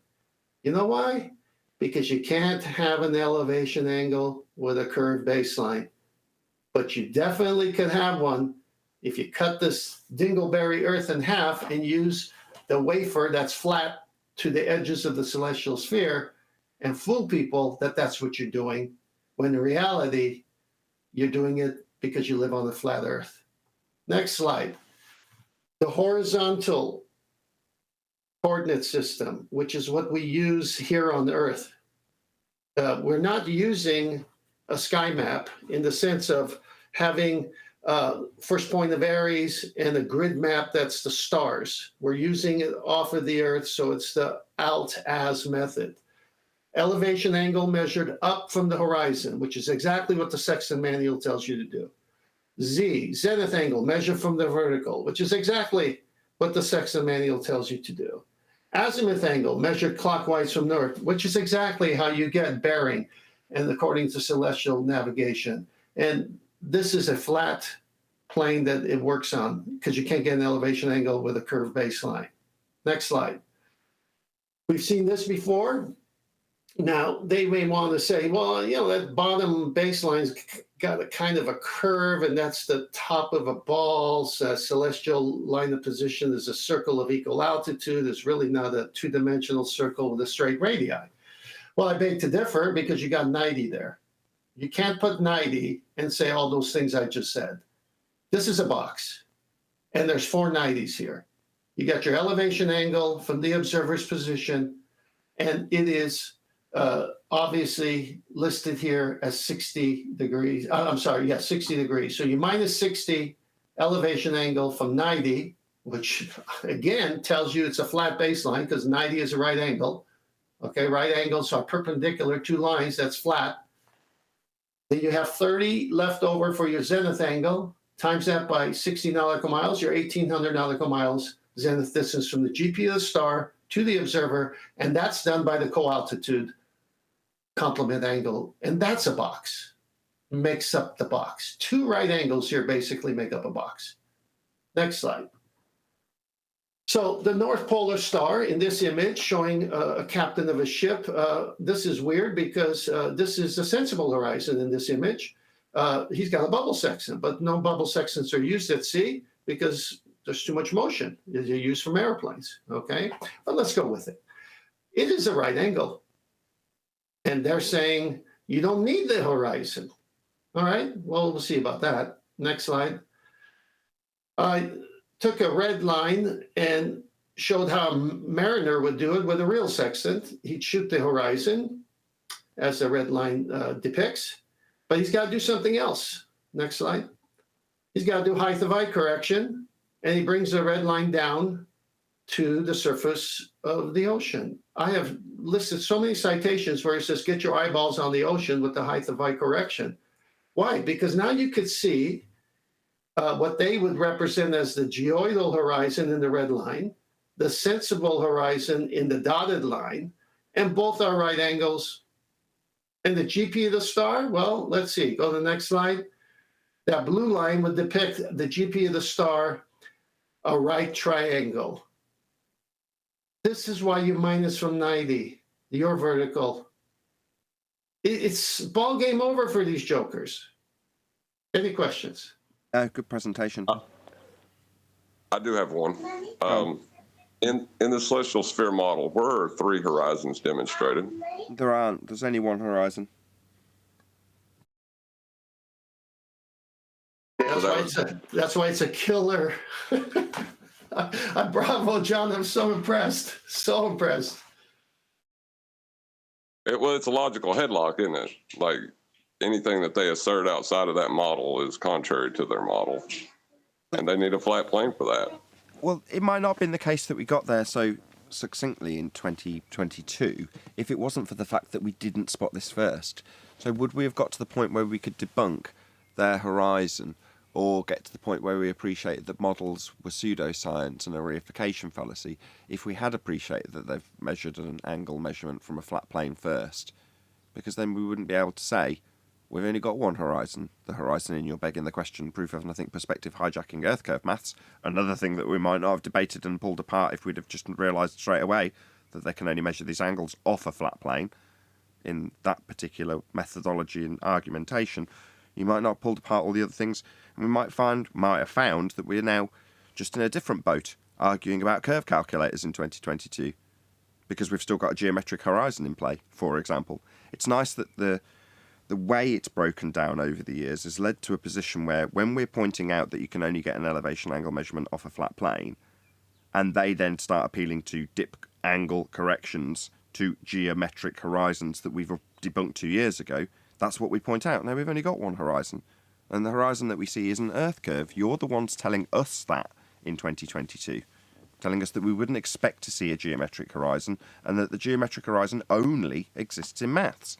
So you're not going to be correcting it based on a visual measurement that you do. You're not seeing it. It can't be seen. So we've dealt with that.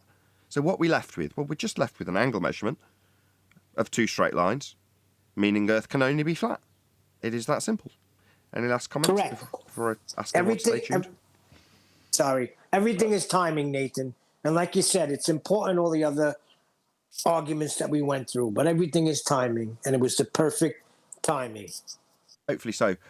With that being the case, both DITRH and Russian Vids have both at similar times asked me to go on their shows and disseminate some of this information to their audiences, which I'm very, very pleased about.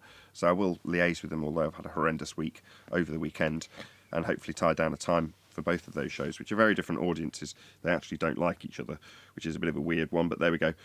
I don't care, and I won't be talking about it on either show. The other party, that is. I'll just go on and do what I do, or have tried to do in the past, hopefully with a bit more success this time, again, without opening any old wounds and discussing why it was unsuccessful last time. But I want to do exactly that, Neil, which is to go through the process that we've reached the elevation angle argument. So again, I really appreciate Russian Vids recognising the importance of that particular argument.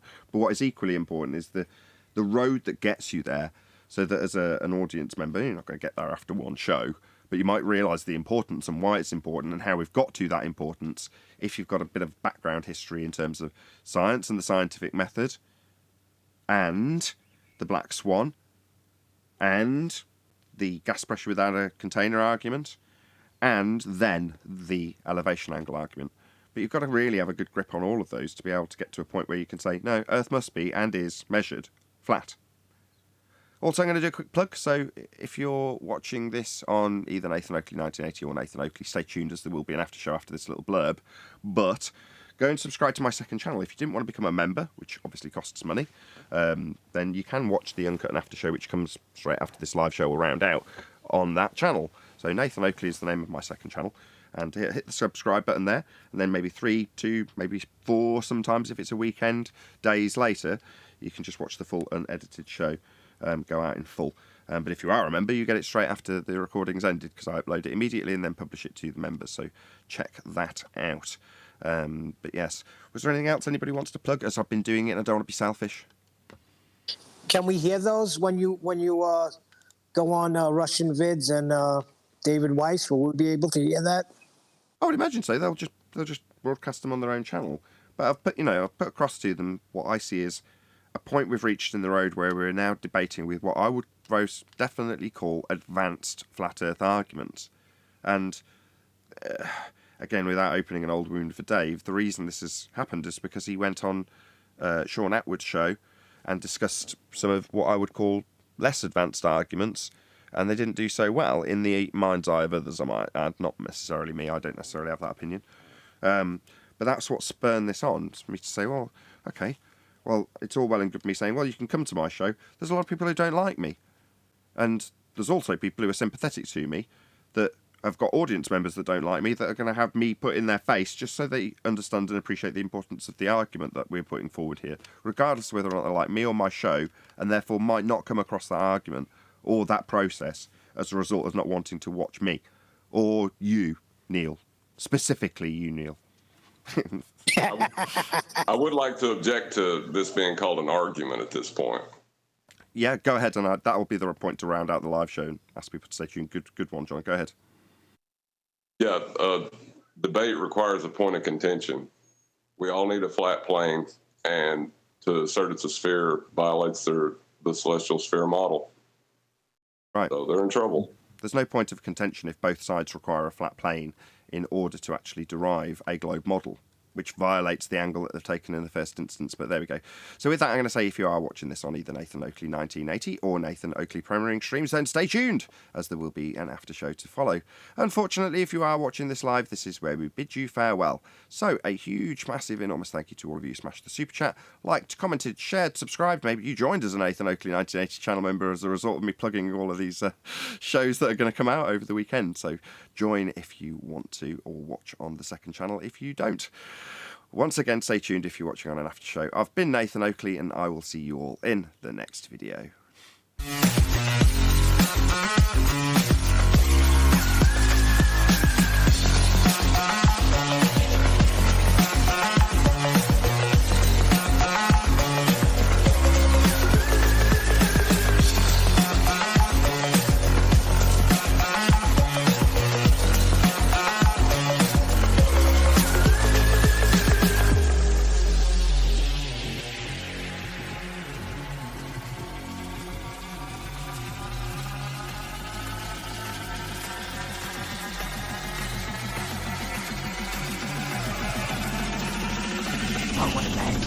What a lovely day!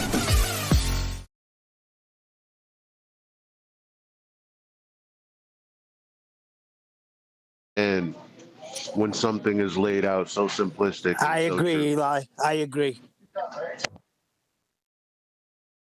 Right, let's get this after show on the road.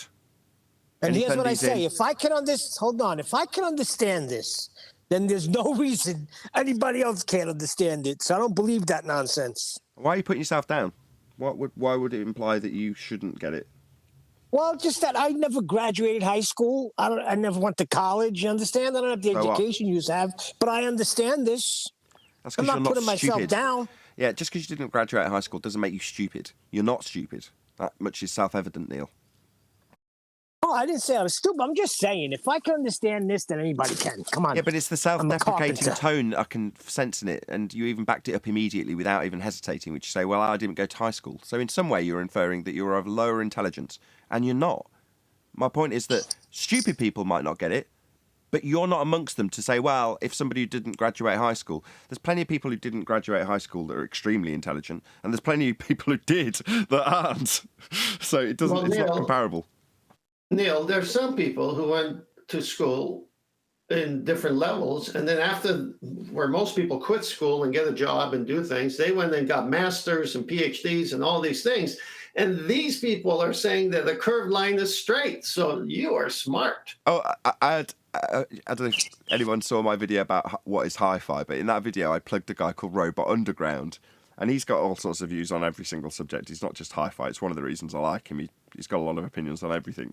But he was talking about the education system, and he made a comparison that I'd never thought about, which I thought was genius. He compared it to a pyramid scheme. Now imagine if you know the structure of what a pyramid scheme is, right? When you get to the top in education, there's no payoff, right?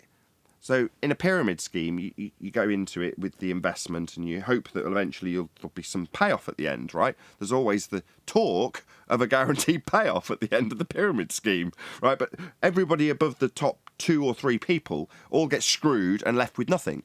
Well, what happens when you go through the education system? Well, you've got to go through this to get a really good job at the end. So the inference is that the payoff at the end is a guaranteed really good job, right?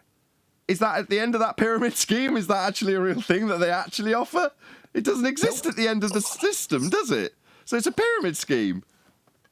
Let me explain a little better. Let's put it this way. I sucked in trigonometry. I was in 9th year of mathematics for 3 years straight. Sine, cosine, tangent. I couldn't stand it. I couldn't grasp it. The teacher even put me in a seat next to my girlfriend, and I couldn't get it. So there you go. So Neil, I didn't even learn any of that. Do you know what my education is? He was a poor Irish farmer bringing up potatoes. Do you know what age I was when I left school? You were 3.5, straight down the coal mine, weren't you, Brian? No. I was 15, and I would have left it earlier if I legally could have. And the teachers would have left me. I didn't know anything about geometry or anything about anything else. So education is not, I mean, there's plenty of educated people I've dealt with in the past 7 years that have gotten things wrong with just a little bit of research and understanding. I've disproven them. I mean, education, I'm not putting it down, it does have its purposes, but just because someone has education doesn't mean that they have understanding.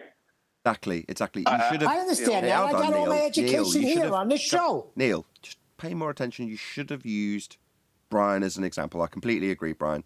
You should have said something along the lines of, if Brian can get it, then anybody can. Yeah, he's an idiot from Ireland. No, but I always say, listen, I got all my education on this, right on this show. When I found this show, just listening to it, the repetitive nature of it, it just gets in the brain. You had no need to understand trig, neither did I. Now, while I might have done well in my maths GCSEs, it doesn't mean that any of it stuck with me or had any practical application after the fact. So most of it just gets forgotten about until you have some practical need for it. So an understanding is only acquired because it's required. In this instance, understanding how an elevation angle measurement's taken. So on screen now, you've got the acquisition of an elevation angle measurement off a flat plane. Well, understanding how triangles are utilised within it, you don't even have to know the terminology. I don't. Obviously, I was calling it basic trig earlier. So do I know does it matter that I don't know the terminology? No. But now it breaks down when you're actually measuring something off a plane. And that's all that's relevant to my argument. Understanding the intricacies of the maths isn't needed. Don't need to know any of that. Let me comment on this. Well, go on, John. I'll do it after you. I was going to say, and sometimes education can be detrimental in this subject. I heard it said I think it was a movie, that it's harder to fill a cup that's already full. Some people already have their preconceived notions, and it's a lot harder to get across, if they've been educated to believe it's a sphere. You know who else said that? You know who else said that? Quantum Eraser said almost exactly that verbatim to me. So I was like, when he was taking quite a considerable amount of time out of his own life to educate some Dumbo, that would be me. I'm like, why are you taking all this time out of, why aren't you picking somebody that's got a better education standard? I'm nobody. I've got no standard of education at all. Why invest all this time? He's like, because you're a blank canvas. Because you haven't been polluted with all the nonsense of higher education to believe that science is actually pseudoscience. It's easier to train you in this than it would be to train somebody who's had their cup filled, as you put it.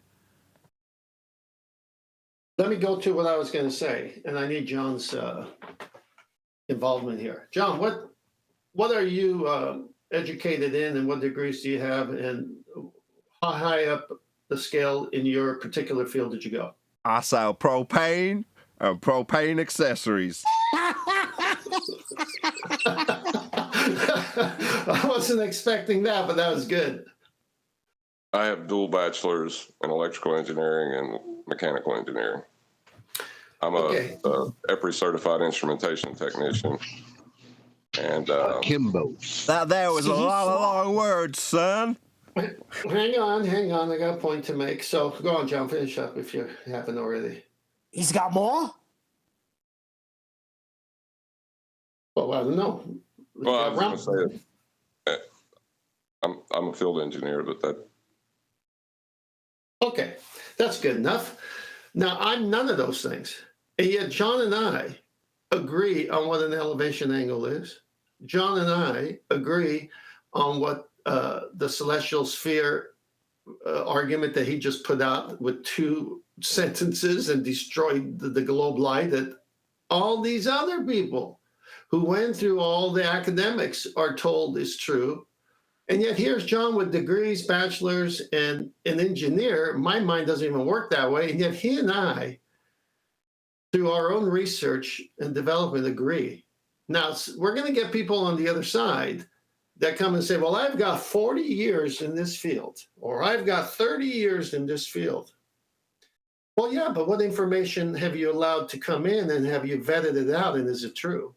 So it doesn't matter, Neil, who's educated, who's not. It's who's speaking the truth when it comes time to actually find out. So the 40-year guys, their cup is full. they can't get nothing else in there. That's what you're saying? No, Well, no. No, I'm not saying that. I'm saying that the 40-year-old guy can, if he wishes to, but doesn't because of bias and because of whatever. And these are the people that become the anti-flat earthers. And no, not true either. But let me finish. There are people who will come to flat Earth with the highest education that haven't even come yet, because what we're doing is going to get them there. Then there are people with the same amount that won't. What differentiates the two? The desire for truth. That's what it does. The desire for truth. To give up. I think it's pride. I was just going to say, to give up the pride. So it's true to say you can't have gas pressure in the midst of a vacuum without a solid container? Yes. So yes, you're right. So if you have gas, it would expand into the vacuum, absolutely. So do you know of any demonstrations of gas pressure in the middle of a vacuum without a solid barrier between the two? No. The fact that planets move around, lots of evidence. So I meant experimental evidence. So that's experiment. What's the independent variable in that experiment? Okay, I mean, you can drop things in the vacuum. Talking about an ideal gas expanding against a vacuum. A vacuum means there's a zero medium, so everything's equally more dense. Drop objects. Talking about an ideal gas expanding against a vacuum. You just take a room, evacuate the air, and drop things, and then they all fall the same. Gas expanding against a vacuum. Is that demonstrable in any way? I'm not sure. Let's say if I pressurize shoebox inside of a vacuum, I poke a hole inside that shoebox. Is there any way to demonstrate air not going into the vacuum and staying inside the box? I don't think so. As you said, I think you're absolutely right. If you poke a hole, it will go out. I know. I can't. The second law of thermodynamics stipulates that you can't have a gas pressure system in the midst of a vacuum. Like a high pressure always goes to low pressure. Yes, that's true. So it has pressure and it just goes out into the vacuum. Yeah, I think, people that first encounter flat Earth, they all say, well, I once believed that it was a stupid idea, but I tried to refute it and I couldn't.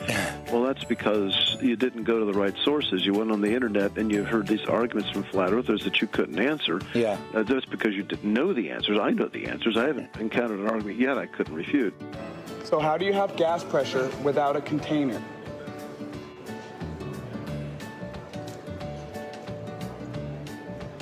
Nothing?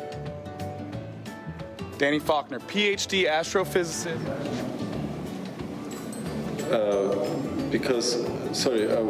Why doesn't Earth's gravity hold the air inside of the shoebox, which is in the midst of a vacuum?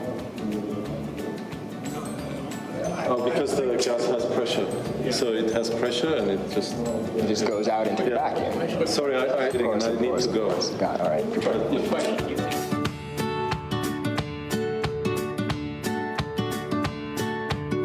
And with that, I'm going to say, if you're watching this on an after show, it's time we bid you farewell too. So a huge, massive, enormous thank you to all of you. Smashed the super chat, liked, commented, shared, subscribed, joined as a Nathan Oakley 1980 channel member, and all that good stuff. Another massive thank you to today's Discord and G Plus panels for making today's live and after show possible. I've been Nathan Oakley, and I will see you all in the next video.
What a lovely day!